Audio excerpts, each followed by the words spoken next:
Korang tahu tak, netting ni kalau korang bungkus buah, lalat buah ataupun serangga tak suka hinggap dekat jaring ni. Dia memang sensitif dengan ulat ataupun serangga.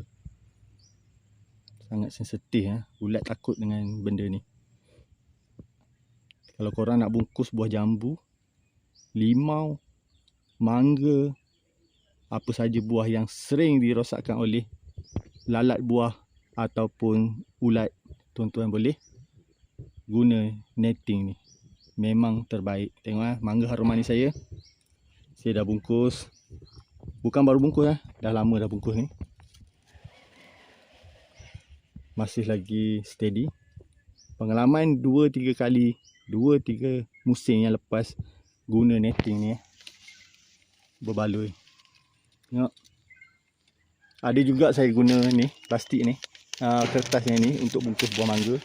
Tapi dia tak boleh pakai berulang kali. Satu lagi, kita tak nampak buah ni ranum ke tak ranum, masak ke tak masak.